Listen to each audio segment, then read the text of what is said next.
창세기 32장 22절에서 32절까지입니다.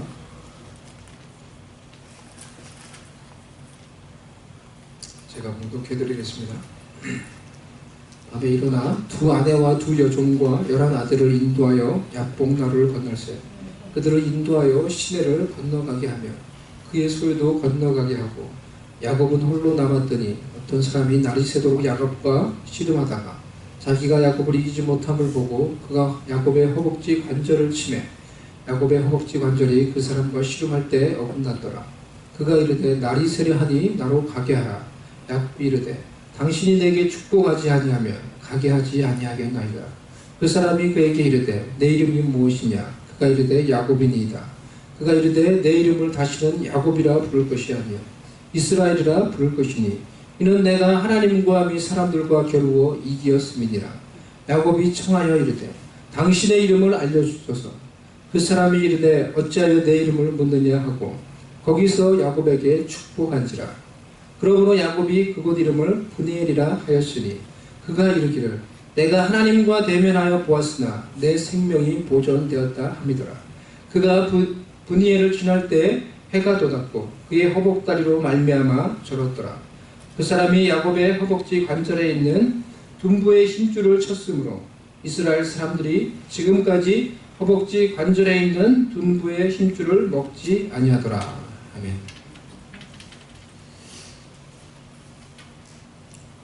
위기를 기회로 만드는 인생 두 번째, 야복 가까이서 기도 제목으로 오늘 하나님의 말씀 증거하도록 하겠습니다. 야곱에게는 한 번도 넘어보지 못했던 에서라고 하는 산이 지금 그를 가로막고 있습니다. 야곱의 생각에는 에서가 400명의 군사를 거느리고 자신을 만나러 온다는 이 소식을 듣고는 고향으로 돌아가는 이 길에서 일생일대의 위기를 만난 것입니다. 그래서 야곱은 치밀하게 준비를 합니다. 자신의 식솔들과 가축들을 몇 대로 나누어서 보냅니다. 형 에서에게 바칠 엄청난 예물을 준비합니다. 하지만 야곱이 아무리 치밀하게 준비하였다고 하더라도 오늘 본문에 야복 강가에서 드렸던 이 기도가 없었다고 하면은 야곱은 이 에서와의 싸움에서 승리할 수가 없었을 것입니다. 야복 강가에서 이 기도가 없었다면은 야곱은 이 싸움에서 승리할 수가 없었을 것입니다. 야곱이 하나님 앞에서 모든 것을 내려놓고 엎드렸던 이 야복 강가가 야곱의 승리가 시작된 곳입니다. 야곱의 자아가 깨어지고 변화가 일어난 장소입니다. 하나님과 함께하는 새로운 순종이 시작된 출발점이 되는 것입니다. 그러니 우리의 삶 가운데 아무리 위기와 고통이 찾아온다고 하더라도 야복 강가에서 하나님과 씨름했던 이 야곱과 같이 우리도 나의 야복 강가에서 하나님께 엎드려 기도할 수 있다고 하면은 우리도 우리의 위기를 극복하고 승리할 수가 있는 것입니다. 하나님이 나 자신을 변화시키며 인생을 변화시키는 것을 경험을 할 수가 있는 것입니다. 하나님께 새로운 순종으로 새롭게 출발할 수가 있는 것입니다. 아멘입니까? 먼저 야곱이 기도했던 이 야복 강가에 대해서 살펴보도록 하겠습니다. 우리 창세기 32장 22절부터 24절 말씀 우리 다시 한번 읽어보도록 하겠습니다. 22절부터 우리 한번 다시 한번 읽어볼까요? 시작.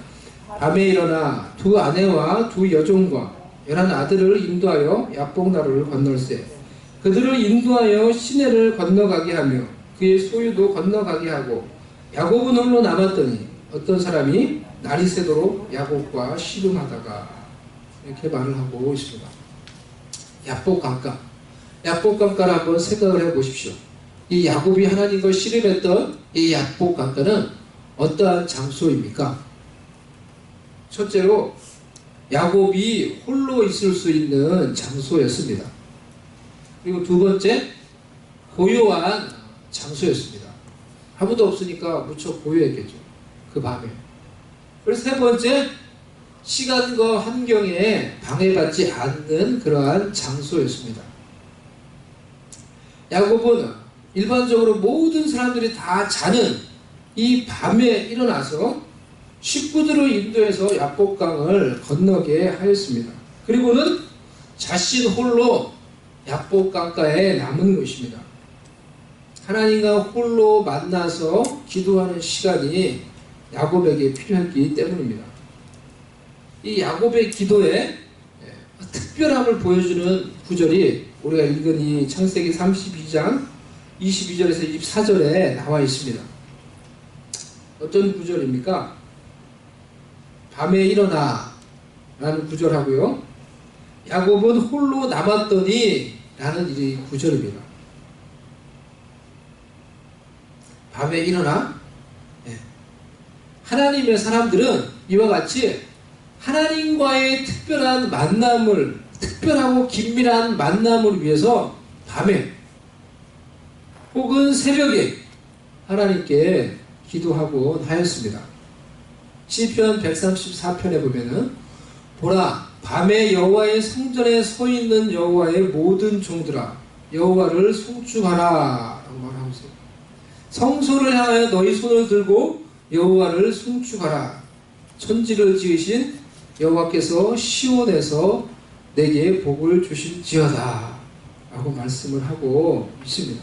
밤에 하나님의 종들이, 하나님의 제사장들, 레위인들이 성전에 모여서 서서 거기서 하나님을 찬양하며 하나님께 기도했다라는 거예요. 여호와께서 시온에서 내게 복을 주신다, 주실지어다 라고 말했어요. 이 시온이 어디입니까? 하나님과 은밀하게 만나는 그러한 장소를 가리키는 거예요. Zion is the secret place to meet God. 하나님이 거기서 너를 만나주고 복을 줄 것이다 라고 말씀을 하고 있다는 것입니다.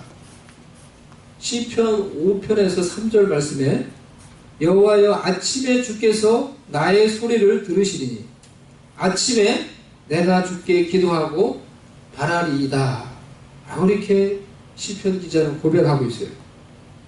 왜 하나님의 종들은 그러면 주로 밤에, 꼭 새벽에, 아침에 하나님께 기도하며 하나님을 바라보았습니까?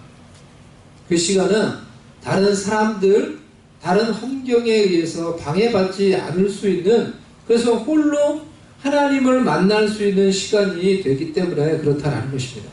그렇기 때문에 그러니 여러분도 하나님과의 만남을 위해서 고요한 시간, 방해받지 않을 수 있는 장소를 정해놓고 그 시간에 그 장소에서 하나님께 나아가시기를 바랍니다. 그것이 바로 여러분의 야복강가가 될 수가 있는 것입니다. 그것이 여러분의 침대가 될 수도 있고요, 그냥 편하게 여러분의 집에 있는 옷장이 될 수도 있고요, 여러분이 새벽에 나와서, 교회에 나와서 하나님께 드리는 새벽 기도 시간이 될 수도 있는 것입니다. 어디든지 간에 하나님과의 특별하고 의미 있는 만남을 위해서 여러분이 시간을 정해놓고 장소를 정해놓고 하나님께 나아가는 그 시간, 그 장소가 하나님이 여러분을 만나주시는 여러분의 야복강가가 되는 것입니다. 여러분들은 주로 어디서, 여러분의 야복강가는 어디입니까? 저는 주로 집에 있을 때 제가 조금 의미 있고 더 특별하게 하나님께 기도하기를 원할 때 기도하는 장소가 있어요. 주로 저희 큰 방에, 저희가 쓰는 제 방에 옷장에 들어가서 기도를 합니다. 그곳에 들어가면은 이 옷장이 그렇게 넓지는 않아도 그곳에 나만의 공간이 만들어져요. 그래서 홀로 내가 하나님께 혼자 이렇게 하나님께 기도할 수 있는 너무나 좋은 장소가 됩니다. 그래서 설교를 위해서, 사역을 위해서 하나님께 좀 더 특별하게 기도해야 되겠다라고 할 때 주로 그곳에 들어가서 기도를 하곤 합니다. 작지만 그 개인적인 그런 공간에 들어가서 기도를 하면은 근데 얼마나 그게 영적으로 저에게 좋은지 몰라요. 하나님께서 그곳에서 기도할 때 하나님께서 주시는 깨달음과 은혜들이 많이 있어요. 하나님의 임재를 느끼고요. 그곳에서 하나님과의 어떤 교제가 참 달콤하고 좋다라는 것을 느낄 때가 많이 있어요. 때로는 피곤해서 거기서 자기도 하고 막 그러지만은 그곳에서 하나님과의 깊이 있는 그런 달콤한 어떤 하나님과 나만의 어떤 그런 교제를 느낄 수가 있어요.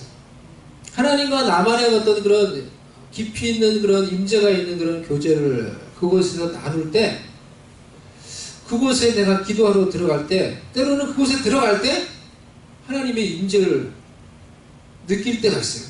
마치 하나님이 그곳에서 나를 기다리고 계신 것처럼 그렇게 들어가는 순간에 먼저 벌써 하나님의 임재를 느낄 때가 있어요. 하나님이 내가 여기 와서 하나님께 이렇게 개인적으로 기도하기를 원하시고 계셨구나 라는 생각이 들 정도로 그렇게 들어가면서 앉으면 그런 하나님의 임재가 느껴져요.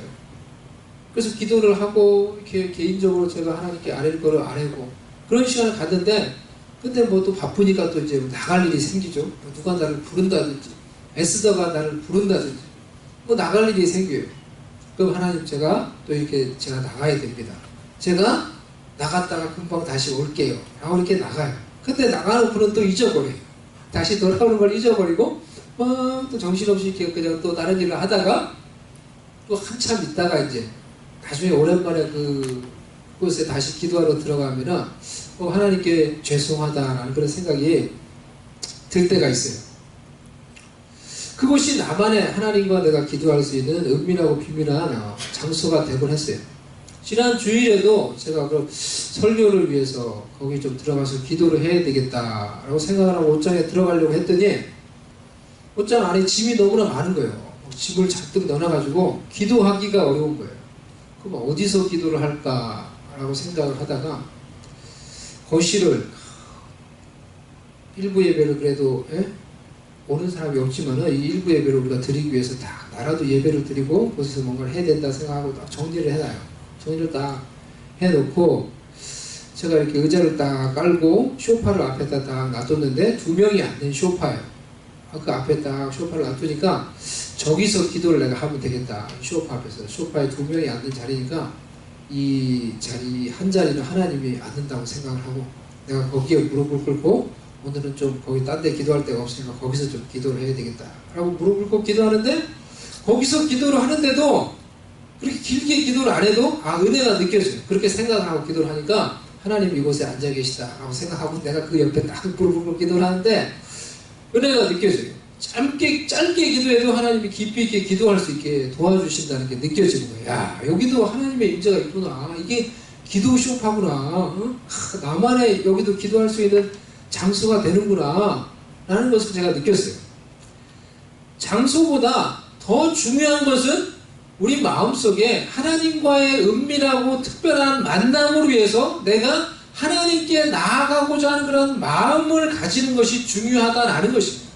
그런 마음을 가지고 내가 옷장이든지 소파든지 어디든지 내가 하나님 앞에서 무릎을 꿇고 하나님께 자원하는 마음으로 나아간다고 하면은 그곳이 바로 야곱이 하나님을 만났던 그런 나만의 약복강가가 될 수 있다라는 것입니다.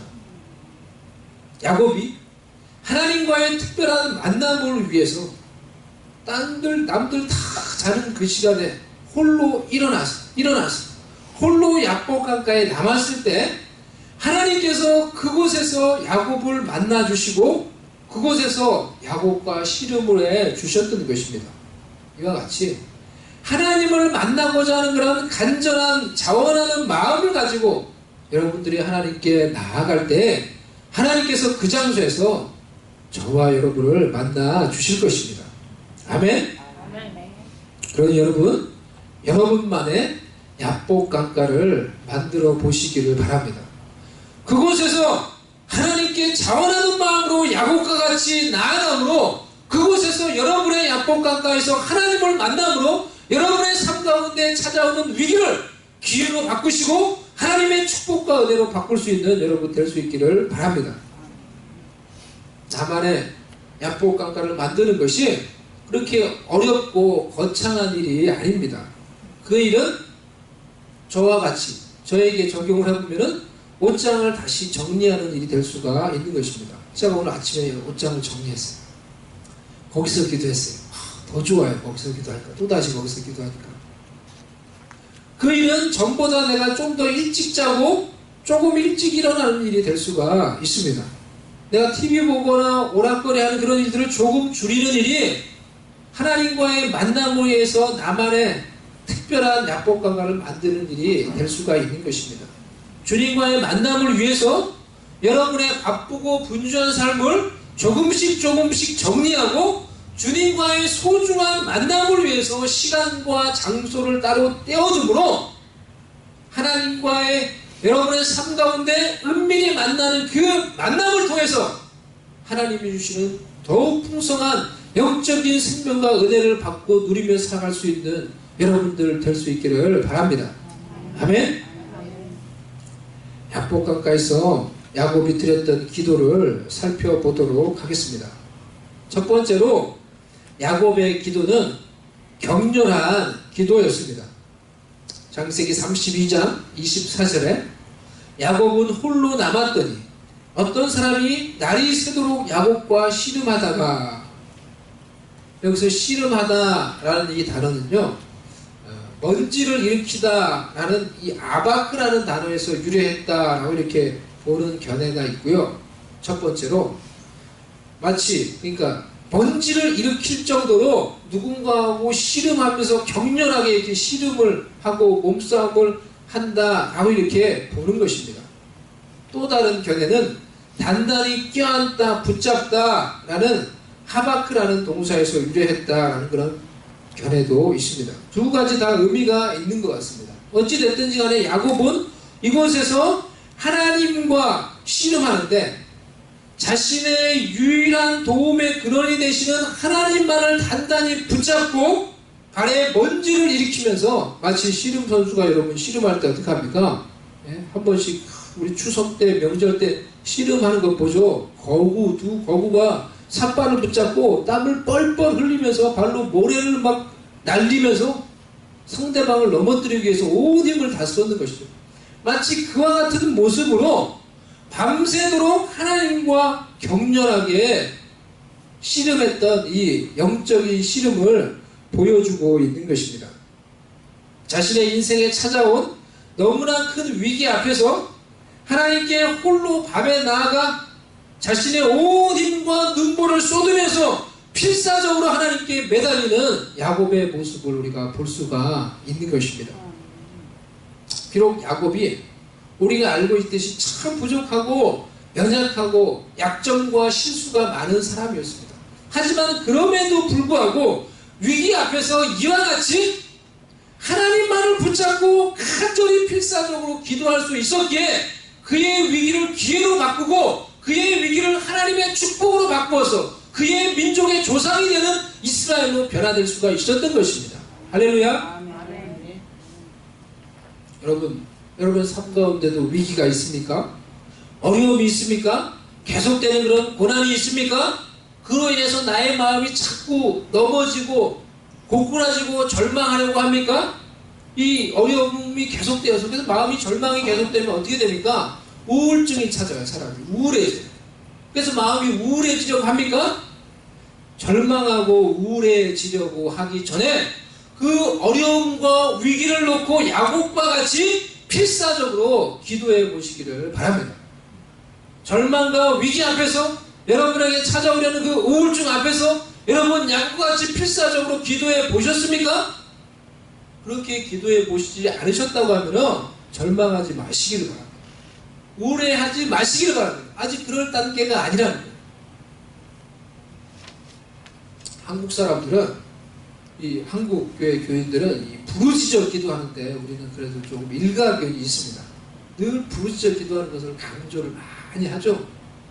그래서 저도 예전에 그런 이야기를 많이 들었습니다. 목사님들께, 제가 목사가 아니었을 때 목사님이 부르짖어 기도하는 것에 대해서 강조를 하시면서 성경에 부르짖어 기도하라는 말이, 부르짖으라는 말이 365번 나온다. 이 말은 무슨 말이냐고 하면 365일 매일 부르짖으라는 얘기다. 이렇게 하면서 부르짖어 기도하는 것을 강조하는 것을 제가 들은 적이 있어요.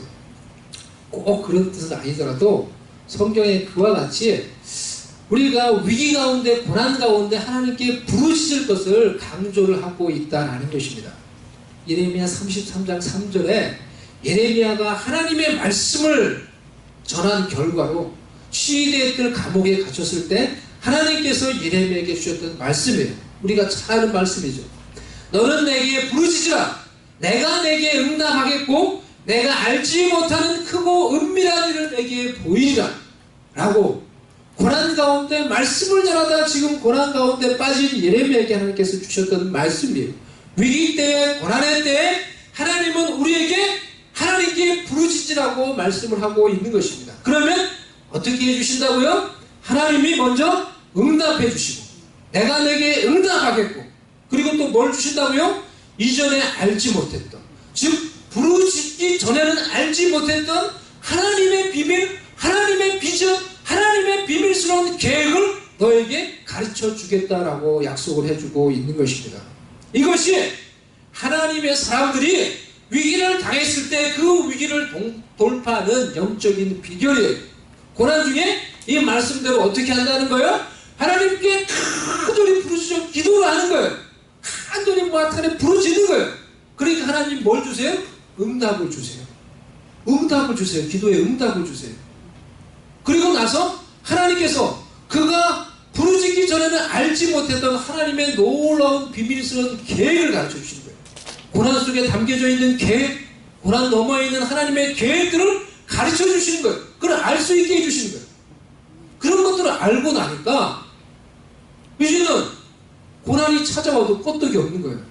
고난이 찾아와도 마음이 담대하고 용기가 있는 거예요. 하나님이 이 고난을 이제는 건너게 해주시고 이 고난을 거쳐서 어떻게 나를 인도해 주실 것을 아니까 담대한 마음으로 믿음으로 고난을 물리치고 그 담대함으로 승리하며 역경을 헤쳐나가더라는 것입니다. 그래서 부르짖어 기도하는 자는 담대함을 얻게 되는 것입니다. 그리고 그 담대함과 용기를 가지고 믿음으로 승리하는 것입니다. 고난의 때에 하나님의 말씀을 붙잡고 이 말씀대로 하나님께 격렬히 기도함으로써 하나님 주시는 믿음의 담대함을 얻고 그 담대함으로 고난을 이기고 승리할 수 있는 저와 여러분이 될 수 있기를 바랍니다. 두 번째로 야곱의 기도는 포기하지 않는 기도였습니다. 창세기 32장 26절에 그가 이르되 날이 세려하니 나로 가게 하라. 야곱이 이르되 당신이 내게 축복하지 아니하면 가게 하지 아니하겠나이다. 이렇게 말해요. 그가 지금 누구하고 씨름을 하고 있습니까? 하나님과 씨름을 하고 있는 거예요. 야곱도 그가 하나님과 지금 씨름을 하고 있다는 것을 알고 있었어요. 30절에서 그것을 고백을 합니다. 내가 하나님과 대면하여 보았으나 내 생명이 보존되었다 라고 이렇게 고백을 합니다. 그런데 이 야곱의 기도가 얼마나 담대합니까? 하나님이 날이 새려고 하니까 이제 내가 가야 되겠다, 내가 간다 라고 말씀을 하셨어요. 그런데 야곱이 뭐라고 합니까? 도리어 하나님을 붙잡았던 그 팔을 놓지 않고 안 됩니다. 당신이 저를 축복하지 아니하면 가게 하지 아니하겠나이다. 당신이 나를 축복하지 않으면 당신이 가는 것을 내가 허락하지 않겠습니다. 이렇게 말해요. 얼마나 담대해요. 얼마나 그 믿음과 그 마음이 담대합니까? 아니 우리가 쉽게 생각을 해보면 자기가 하나님 앞에서 뭐 잘한 게 있다고 하나님에게 자기를 축복해달라고 요청을 하고 또 하나님이 이제 가신다고 하는데 자기가 뭔데 하나님을 못 가게 한다. 하나님이 가는 것을 내가 허락할 수 없습니다. 라고 이렇게 말을 하는 것입니까? 사실 지금 야곱이 처해 있는 이 위기는 자기 스스로가 자초한 거예요. 자기 스스로가 에서를 속여서 장자의 축복, 장자의 권리를 빼앗음으로 에서와 원한 관계가 되어서 에서가 그 원한을 풀기 위해서 지금 자기를 만나기 위해서 온다는 거예요. 이렇게 자신의 잘못으로 인해서 찾아온 위기인데 그 자신의 잘못으로 인해 찾아온 그 위기 앞에서 야곱이 하나님께 보여주었던 이 담대함은 참으로 놀랍다는 거예요. 참으로. 어쩌면 너무나 뻔뻔스러운 거예요. 내가 이제 간다고 하나님이 가신다고 하는데 자기가 잘못해가지고 지금 고난을 당하고 있는데 하나님이 그래 여태까지 씨름해주고 가신다고 한데도 안 됩니다. 당신이 나를 축복하지 않고는 내가 당신이 가는 것을 허락하지 않겠다는 거예요. 허용해주지 않겠다는 거예요. 야곱이 자신의 이런 부족함과 실수 앞에서도 이렇게 하나님께 담대하게 기도할 수 있었다고 하면은 하나님의 자녀인 우리는 얼마나 하나님 아버지께 담대하게 기도하며 요청할 수 있겠습니까? 야곱의 기도를 통해서 하나님의 자녀가 가지는 담대한 기도를 우리는 배울 수가 있는 것입니다. 야복강가에서 하나님께서 야곱을 만나주시는 이 장면에서 우리는 하나님 아버지의 상을 볼 수가 있어요. 하나님이 정말 아버지의 마음으로 야곱을 얼마나 사랑하셨는지 그것을 볼 수가 있어요. 먼저 이 야복강가에서의 기도는 기도의 주체가 야곱이 아니라 하나님이세요. 24절 말씀을 다시 보면요, 야곱은 홀로 남았더니 어떤 사람이 날이 새도록 야곱과 씨름하다가 어떤 사람이 누굽니까? 하나님이세요. 야곱이 한 일이 뭐예요? 야곱은 밤에 일어나서 야복강가에 홀로 남아 있었던 거예요. 그렇게 했더니 하나님이 그를 붙잡고 씨름하기 시작했던 거예요. 우리의 기도도 마찬가지예요. 우리는 우리가 자원해서 우리 스스로 기도한다고 생각하지만은 우리가 기도하려고 할 때 우리를 기도하게 인도해 주시는 분은 하나님이에요. 아멘입니까? 우리가 기도하려고 야곱과 같이 기도의 자리에 나올 때 성령께서 우리의 마음을 터치하시고 은혜를 주셔서 기도할 수 있도록 인도해 주시는 거예요. 우리의 마음속에 기도의 영을 부어주시고 기도할 수 있는 은혜를 주시고 우리의 마음을 부드럽게 해주시고 다시 소망을 주시고 비전을 주심으로 우리의 기도를 인도해 주시는 거예요. 씨름의 결과도 보십시오. 누가 이겼습니까? 야곱과 이 부족한 야곱과 하나님이 씨름을 했는데 누가 이겼습니까? 결국 야곱이 이겼어요. 나를 축복하기 전에는 하나님을 못 가게 한다. 나는 이 되도 않는 이런 이 억지 앞에서 이 야곱의 담대함 앞에서 하나님이 뭐라고 말씀하십니까? 창세기 27장 28절에 그 사람이 그에게 이르되 하나님입니다. 그에게 이르되 내 이름이 무엇이냐? 그가 이르되 야곱이니이다. 그가 이르되 내 이름을 다시는 야곱이라 부를 것이 아니요 이스라엘이라 부를 것이니 이는 내가 하나님과 및 사람들과 겨루어 이기었음이니라. 하나님이 이렇게 말씀해 주세요. 야곱의 이 포기하지 않는 담대함과 끈질김 앞에서 하나님이 이렇게 말씀하시는 거예요. 야곱아, 네가 나를 이겼다. 이제 너는 이스라엘이야. 너는 하나님과 더불어 겨루어서 이긴 자야. 하나님이 야곱을 붙들고 밤새도록 그와 씨름해 주시고는 야곱아, 네가 이겼어. 네가 나를 이겼어. 라고 이렇게 말씀을 해 주시는 거예요. 마치 어떤 모습을 우리가 생각할 수 있습니까? 아빠가 사랑하는 자기의 자식을 붙잡고 어린 아이를 붙잡고 씨름하는 모습을 우리가 연상할 수 있어요. 그 아버지가 아기가 어릴 때 씨름 같은 거 많이 하잖아요. 아빠가 어떻게 하냐? 처음에는 아기를 탁 해가지고 막 아기를 몇 번 들었다 놨다가 막 애가 막 소리를 지르고 막 그래요. 예? 씨름하면. 그러면서 막 아빠가 진짜 힘을 쓰는 것처럼 막 거의 넘어뜨렸다가 이제 앉아가지고 딱 하고 막 이렇게 해요. 그렇게 하면 아기가 어떻게 해요? 그걸 애쓰다고 많이 해봤어요. 아기가 그 아빠를 이기려고 아기는 필사적으로 힘을 써요. 막 필사적으로 막 아빠가 진짜 막 그래 자기를 그렇게 한 줄 알고. 그러다가 아빠가 갑자기 이거 막 힘을 쓰고 아이고 하면서 막 컥 넘어지는 거지. 그러면 아이고 네가 이겼다. 네가 이겼어. 그러면은 아이는 막 너무너무 기뻐하죠. 너무너무 기뻐하죠. 그렇지 않나요? 때로는 저도 처음에 제가 이제 몇 번 그런 걸 잘 몰랐을 때는 정말로 막 하다가 몇 번은 내가 이겨야 되겠다 싶어서 그래가지고 팍 진짜로 이겼어요. 그러니까 애가 울더라고요. 이기면 안 되는구나 아빠가. 아빠가 이기면 안 되는구나. 아니 한 번은 지금 한 번은 또 이게 지금서 막 했더니 우는 거야 얘가 심각하게 받아들여가지고. 그래서 안 되겠구나. 어떻게 늘막 던져 이런 막 하지만 결국은 애기가 이겨요. 아빠가 져주는 거예요. 아빠가 져주는 씨름을 하는 거예요. 자기 딸이 자기 아들이 이길 수 있는 씨름을 해주는 거예요. 하나님께서 야곱과 했던 씨름이 이와 같은 씨름이라는 거예요. 처음부터 야곱을 이기게 해주시기 위해서 야곱과의 이 씨름을 통해서 밤새도록 씨름을 해가지고 야곱을 변화시키고 이스라엘로 변화시키고 야곱이 하나님을 이기게 해주시고 그래서 그에게 복을 주시고 용기와 힘을 주시기 위해 하셨던 씨름이라는 것입니다. 이것을 통해서 야곱을 향한 또 하나님의 자녀인 우리를 향한 하나님 아버지의 사랑을 우리가 느낄 수가 있는 것입니다. 하나님의 자녀인 여러분, 하나님 아버지의 사랑을 알고 확신함으로 하나님 아버지 앞에서 담대함을 회복할 수 있는 여러분 될 수 있기를 바랍니다. 아멘? 하나님의 사랑을 받는 자녀라는, 내가 하나님께 사랑받는 자녀라는 그것에 대한 확신을 가지고 담대히 하나님 아버지 앞에 와서 하나님 아버지의 복을 요구하고 담대하게 변화를 요구하고 담대하게 은혜와 나의 필요를 요구할 수 있는 여러분들 될 수 있기를 바랍니다. 우리 집에서 저에게 제 앞에서 담대한 여인이 2명이 있어요. 한 명은 제 아내이고요. 자녀 중에서 한 명은 에스더예요. 제일 담대해요. 아버지의 사랑을 가장 확신하니까 가장 담대한 것 같아요. 제가 생각을 해볼 때. 정말로 담대해요. 여러분들이 보시듯이.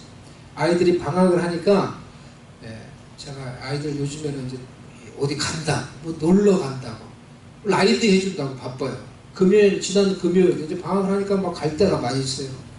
금요일날, 이 둘째 영현이는 키마 보드워크의 친구들하고 놀러 간다고 했어요. 낮에 라이드 해주고, 또 큰애는 축구한다고 저녁에 또 라이드 해주고, 그래서 또 이제 축구 맞춰 타고 해서 또 라이드 해주고 오는데, 영현이하고 하원이하고 에스더하고 또 이제 그 갔다가 또 수영하러 왔어요. 이제 전화가 오는 거예요. 수영 끝났으니까 데리러 오라고, 영현이한테. 알겠다고, 내가 간다고, 지금 막 하여튼 가고 있다, 형을 지금 픽업하고 가고 있다. 전화를 끊었는데 또 곧바로 전화가 왔어요. 영현이 폰으로. 보니까 에스더예요. 곧바로 또 전화를 했어요. 아빠! 오고 있어? 물어보는데 얼마나 담대한지. 그러니까 뭐, 아빠! 뭐 오고 있어? 방금 내가 얘기했는데 딱 그러는 거예요. 아빠 가고 있어, 지금. 가고 있어. 딱 끊으면서 제가 드는 생각, 야, 참 담대하구나. 아빠의 사랑을 확신하니까 저렇게 나한테 거침없이 얘는 뭐 너무 편하게 얘기하는 거예요. 다른 애들은 사실 저한테 잘 그렇게 못하는데, 아빠 와주세요 뭐 이렇게 하는데, 그걸 보면서 제가 그런 걸 봐도 기분이 나쁘겠습니까? 기분이 안 나빠요. 제가 아빠의 사랑을 확신하고 내 앞에서 이렇게 담대하다라는 생각을 드니까 기쁜 거예요. 그냥 좋은 거예요. 우리도 하나님 앞에서 마찬가지라는 거예요. 하나님의 자녀로서 하나님 아버지의 사랑을 우리가 확신하면 확신할수록 그 앞에서 편해지고 자연스러워지고 담대한 거예요. 오늘 본문에 나와 있는 야곱과 같이 비록 나의 부족함과 나의 실수로 야기된 위기라고 할지라도 그 앞에서도 당당하게 하나님의 축복을 요구하고 그 축복을 받을 수가 있는 거예요. 하나님 아버지의 사랑을, 이와 같은 하나님 아버지의 사랑을 확신하시고 하나님 아버지 앞에서 이와 같은 담대함을 회복할 수 있는 우리가 될 수 있기를 바랍니다. 그래서 고난 중에서도 자녀로서의 담대함과 포기하지 않는 이 믿음으로 하나님께 기도함으로 위기를 기회로 바꾸고 위기 가운데서도 하나님의 복을 경험할 수 있는 저와 여러분 될 수 있기를 주의 이름으로 축원합니다. 이 시편 2편 말씀, 우리 마지막으로 한번 이 말씀을 한번 같이 보기를 원합니다. 시편 2편 말씀 한번 볼까요? 한번 보여주시겠어요? 시편 2편 말씀. 이 말씀을 우리가 같이 읽고 또 같이 한번 기도하기로 해요. 시편 2편 1절에서 9절입니다.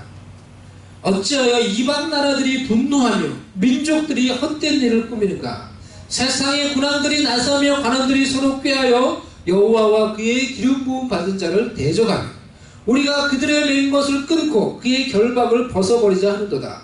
하늘에 계신 이가 웃으시며 주께서 그들을 비웃으시리로다. 그때의 분을 말하며 진노하사 그들을 놀라게 하여 이르시기를 내가 나의 왕을 거룩한 산 시온에 세웠다 하시리로다. 내가 여호와의 명령을 전하노라. 여호와께서 내게 이르시되 너는 내 아들이라. 오늘 내가 너를 낳았도다. 내게 구하라. 내가 이방 나라를 내 유업으로 주리니 내 소유가 땅끝까지 이르리로다. 내가 철장으로 그들을 깨뜨리며 질그릇같이 부수리라 하시도다. 하나님께서 이방의 나라와 간원들이 허사를 경영하고 주의 기름 부은 백성들을 공격한다고 하더라도 그것을 비우십니다. 비웃고 그들을 무너뜨리고 하나님의 자녀, 하나님의 아들, 하나님의 백성에게 말씀하시는 거예요. 이르시되 너는 내 아들이라. 너는 나한테 구해라. 나한테 요구하라는 거예요. 그런데 무엇을 요구하라는 거예요? 나라를 요구하라는 거예요. 열방을 요구하라는 거예요. 그러면 네 소유가 땅끝까지 이르는 거예요. 감히 하나님 앞에서 담대하게 네가 하나님의 자녀로서의 그 담대함을 가지고 너에게 나와 무엇이 나라를 요구하는 거예요. 그럼 내가 너에게 나라를 줄 것이고 너의 소유가 열방까지 이르게 될 것이다 라고 말씀하고 있는 것입니다. 하나님의 자녀 여러분, 하나님의 영광을 위해, 하나님의 나라를 위해 감히 담대히 하나님께, 하나님 아버지께 나라를 구하며 축복을 구하며 여러분의 필요를 구할 수 있는 자들 될 수 있기를 바랍니다. 그래서 담대한 하나님의 자녀의 이와 같은 요구와 기도를 통해서 하나님께서 여러분을 축복하시고 세상을 바꾸시고 하나님의 이 담대한 기도를 통해 세상 가운데 하나님의 영광을 이루어 가시는 것을 이루어갈 수 있는, 그것을 목도할 수 있는 저와 여러분 될 수 있기를 주님의 이름으로 축원합니다. 아멘.